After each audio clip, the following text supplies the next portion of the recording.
Mas o fato é que a genética ela conta pouquíssimo quando tem um outro fator que é muito mais importante, que são as nossas escolhas diárias. Tudo aquilo que a gente opta por fazer, todas aquelas coisas que a gente faz ou que a gente deixa de fazer. Então, o nosso estilo de vida ele conta muito mais que a nossa genética. A nossa genética ela vai contar quando a gente não estiver contribuindo muito. Então,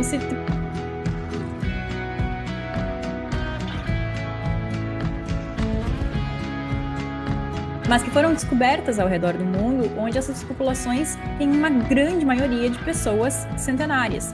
E pessoas pessoas mais idosas, que têm total aptidão física e mental ainda.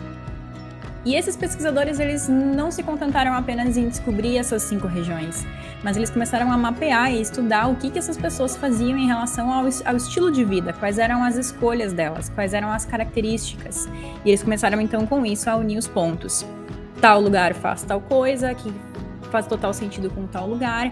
E o mais incrível de tudo é que eles descobriram muitos pontos em comum.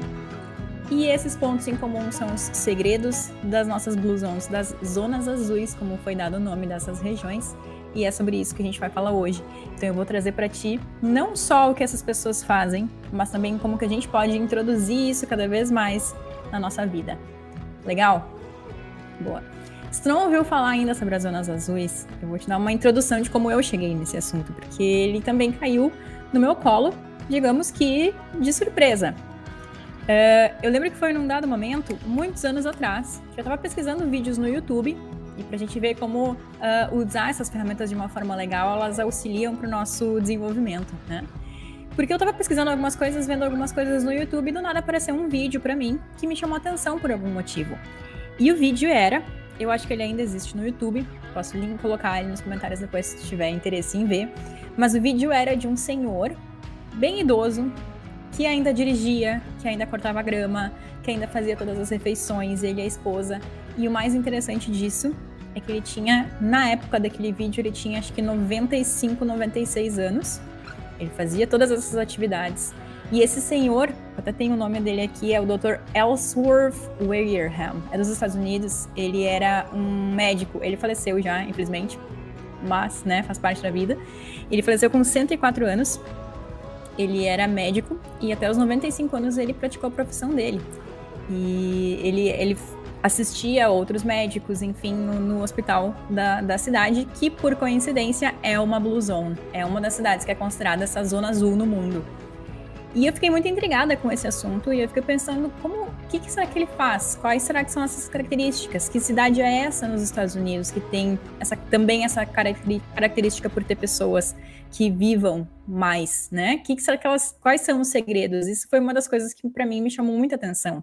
E com isso eu comecei a pesquisar mais sobre essas chamadas zonas azuis e definitivamente foi um assunto que eu adorei saber, principalmente também porque eu tenho uma avó que foi centenária, né? A minha avó ela completou 100 anos e a gente sempre fala que até os 90 e tantinhos anos dela, ela ainda subia nas árvores.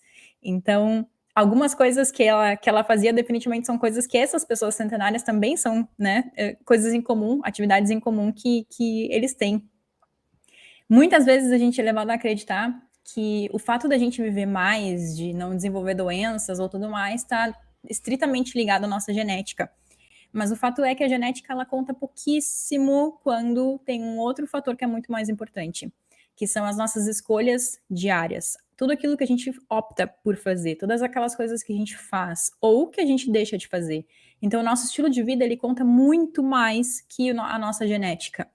A nossa genética ela vai contar quando a gente não estiver contribuindo muito. Então, se alguma doença corre na família, a probabilidade de tu adquirir essa doença, segundo essa parte que estuda a epigenética, vai simplesmente acontecer se tu simplesmente copiar, continuar fazendo os mesmos padrões que as outras pessoas que adquiriram essas doenças faziam. Então, no momento que a gente identifica isso, que o poder está muito nas nossas mãos e que a gente, inclusive, pode mudar a nossa genética, a gente começa a ter acesso a uma nova fase, né? A uma nova visão de como a gente tem esse poder, de como tudo que a gente escolhe fazer no nosso dia pode sim influenciar a forma como a gente vive. Legal, né? Boa.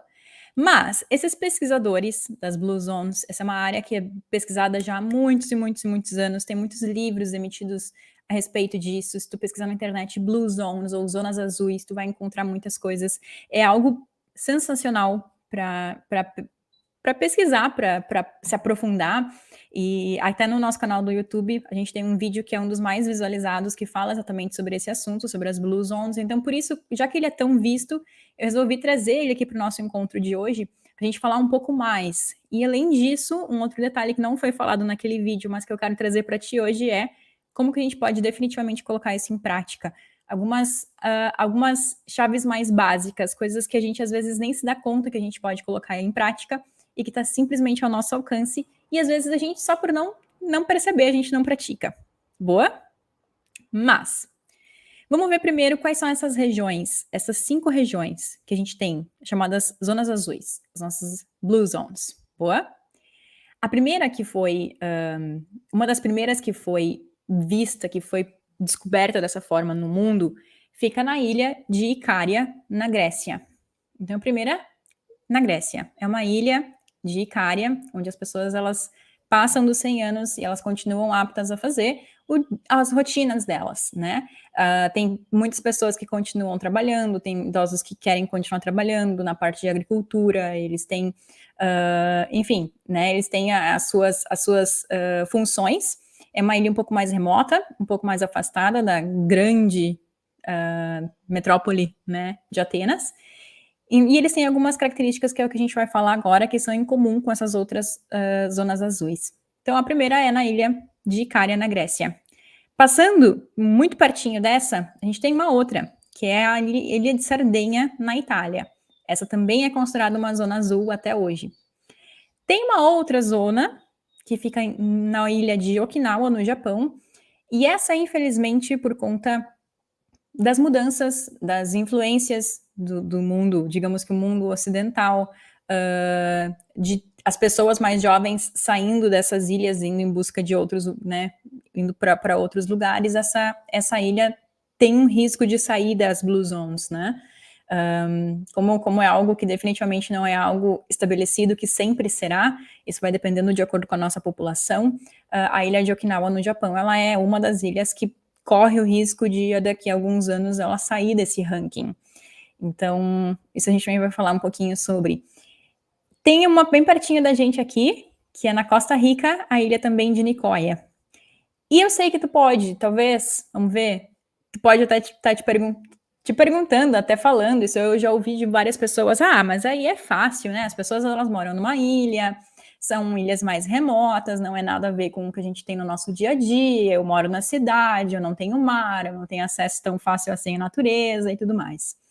E eu sei que isso definitivamente é uma coisa que conta muito, a gente sabe, no momento que a gente vai para mais perto da natureza, no momento que a gente vai para a praia, a gente se sente melhor, né?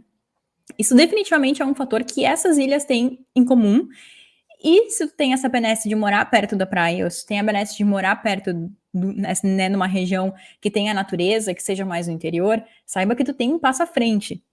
Mas a quinta Blue Zone, a quinta zona azul, ela vem para mostrar que não necessariamente só as pessoas que vivem em ilhas remotas têm a capacidade de desenvolver esse estilo de vida, que têm a capacidade de chegar a idades centenárias. Porque a quinta Blue Zone, ela fica no meio do fervo dos Estados Unidos. É a cidade de Loma Linda, uma cidade universitária.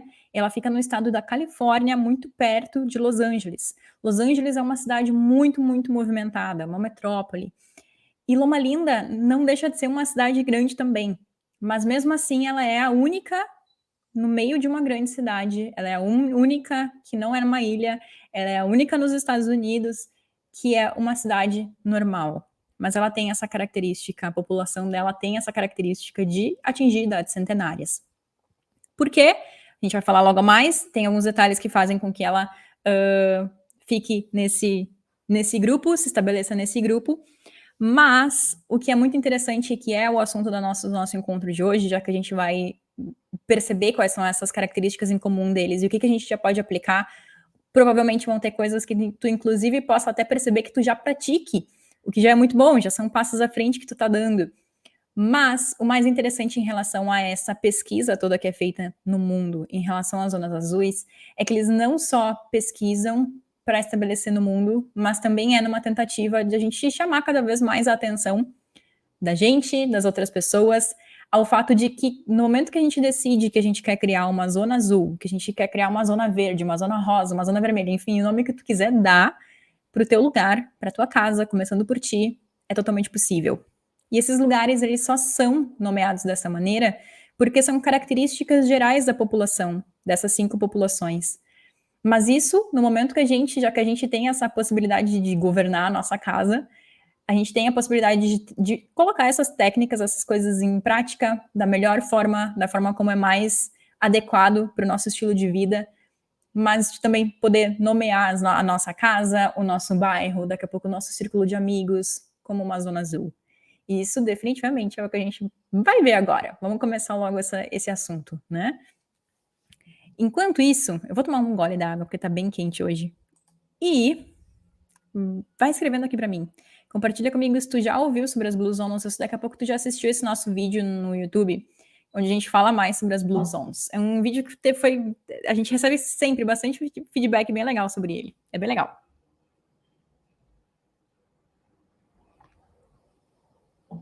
Boa. Boa. Como? Eu acho que a gente tem que partir sempre para o ponto prático, né? Uma vez eu li num livro que o conhecimento, quando a gente não pratica, ele não vale de nada. E é verdade, né? O que adianta, às vezes, a gente ter um monte de conhecimento se a gente não coloca isso em prática, se a gente não sabe organizar ele. E justamente, então, por isso que, além da gente citar, da gente ver alguns pontos em comum dessas populações, a gente também vai entender como que a gente pode colocar isso em prática. E tu vai perceber que todos esses pontos que a gente vai citar aqui também são pontos que a gente já vem falando aqui nos nossos encontros. Se tu já nos assiste, já nos acompanha, se já está aqui comigo há mais tempo. Então, provavelmente, eu tenho certeza que tem coisas que tu já coloca em prática, mas vamos ver o que mais a gente pode fazer para melhorar. Melhoria constante, né? Boa. O número 1, uma das características mais notáveis que os pesquisadores, o pesquisador principal chama Dan Buettner, ele é muito legal, eles perceberam foi o fato da alimentação das pessoas. A alimentação delas tinha muitas características em comum. A principal delas, que na verdade, se a gente for parar para pensar, não é uma grande surpresa para fazer com que essas pessoas atinjam essas idades tão centenárias, tão próximas aos 100 anos, ou passando inclusive dos 100 anos, é o fato de elas terem uma alimentação muito saudável. Então, como elas moram, grande parte dessas 5 Blue Zones, como são em lugares um pouco mais remotos, eles dependem basicamente dos alimentos que eles produzem. Então, cada região tem as suas particularidades, né? Alimentos que crescem na Costa Rica não necessariamente crescem no Japão. Então, tem esses alimentos que são diferentes, essas frutas, essas verduras que são um pouquinho diferentes, mas basicamente a alimentação de todas essas regiões, incluindo Loma Linda na Califórnia, nos Estados Unidos, são alimentações que têm um grande consumo, um grande foco em alimentos naturais, em frutas, em verduras, em saladas, tudo mais, em legumes. Todas as regiões, as 5 regiões, têm um alto consumo de feijões. Seja, por exemplo, na ilha de Okinawa, onde eles consomem bastante o grão da soja, seja aqui na Costa Rica, onde eles consomem muito feijão preto, né? A Costa Rica tem essas características, analisando a culinária deles, a gente percebe que é muito próxima da nossa daqui do Brasil. Eles têm um grande consumo de feijão. Então, para a gente ver como que a gente aqui no Brasil já tem esse ponto muito evoluído em relação a muitos outros lugares que não tem um consumo assim tão grande de feijões, né? Eu lembro que quando eu, nas vezes que eu morei em outros países, isso foi uma das coisas que eu logo percebi. Eu sei que todo mundo, quando sai do Brasil, percebe que nesses outros países, normalmente, por exemplo, no caso da Alemanha, no caso da Austrália, as pessoas elas não têm um consumo assim tão grande de feijão quanto nós. E esse foi um fato, o consumo de feijão foi algo que foi muito bom. Quando os pontos essas feijão é parte do teu dia a dia, considera que tu já tá num bom caminho. Se tu é uma das pessoas que vai um pouquinho contra a manada brasileira, mas que tem consumo,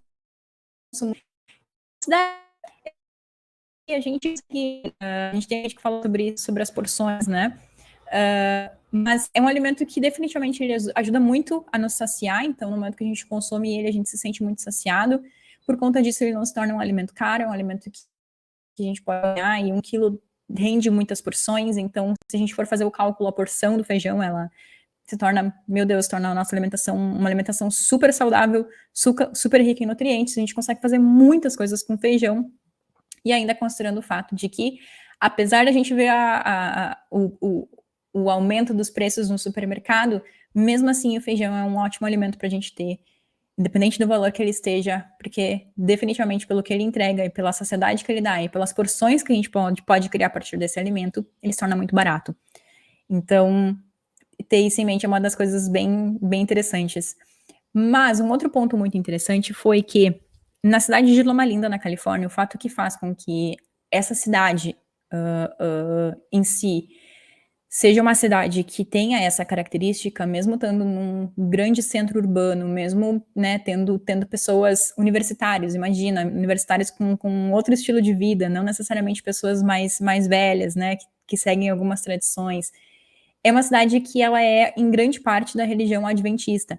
E os adventistas, eles têm por característica, pelo menos nos Estados Unidos, eu não sei dizer se exatamente em todos os lugares, se tu tem essa informação, tu pode até compartilhar aqui com a gente, mas nos Estados Unidos, os adventistas, eles tendem a ser vegetarianos.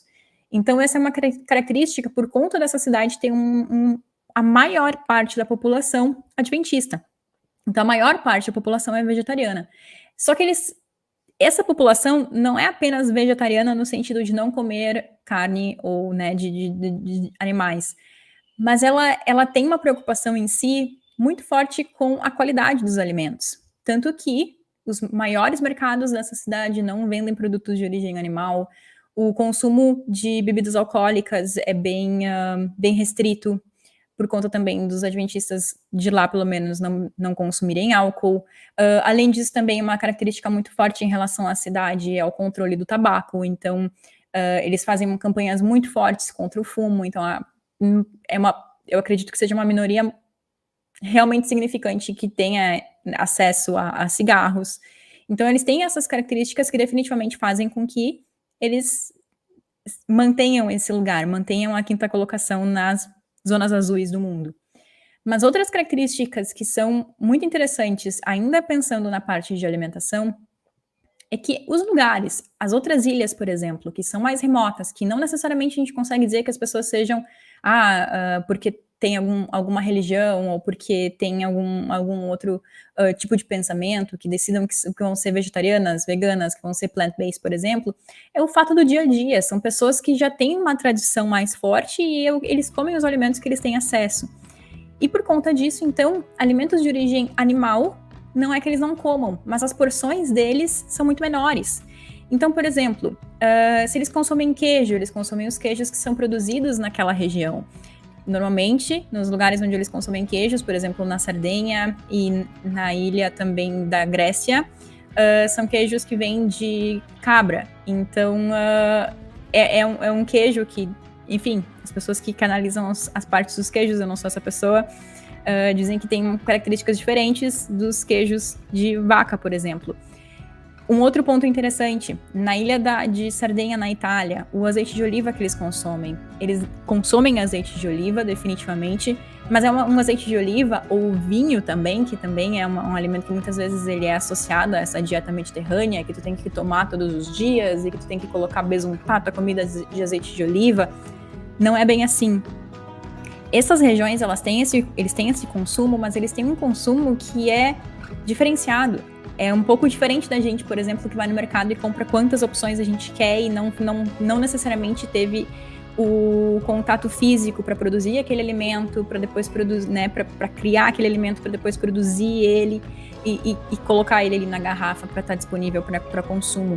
Então, esse é um outro ponto muito interessante para ter em mente. Essas regiões, por exemplo, na Sardenha, onde eles têm essas plantações de oliveiras, né, da azeitona, assim como, por exemplo, as uvas, eles têm toda essa parte onde eles são ativos, onde eles plantam esses alimentos, onde o fato deles, por exemplo, consumirem esses alimentos normalmente é num cenário de comunhão, onde eles encontram amigos, onde não é necessariamente todos os dias É algo que os pesquisadores, eles perceberam que isso é algo que faz com que una aquela comunidade, aquelas pessoas, aqueles amigos. Então, por exemplo, no momento que eles vão encontrar os amigos, que é um dos pontos que a gente vai citar agora também logo mais, é um momento onde, por exemplo, eles comem alimentos que tenham, por exemplo, essas delicatessen, esses alimentos que são mais... que não são tão abundantes, que eles comem com uma certa restrição, como, por exemplo, queijos, como, por exemplo, azeite de oliva e como, por exemplo, vinho. Então, o fato é que nessas regiões eles têm esse consumo, mas é um consumo que é muito mais controlado, porque eles entendem que isso é uma iguaria, que isso não é algo pra gente comer assim, achando que, isso é saudável, eu vou comer, porque essas regiões comem, eu vou comer, eu vou comprar no mercado, e enfim. É um contato totalmente diferente.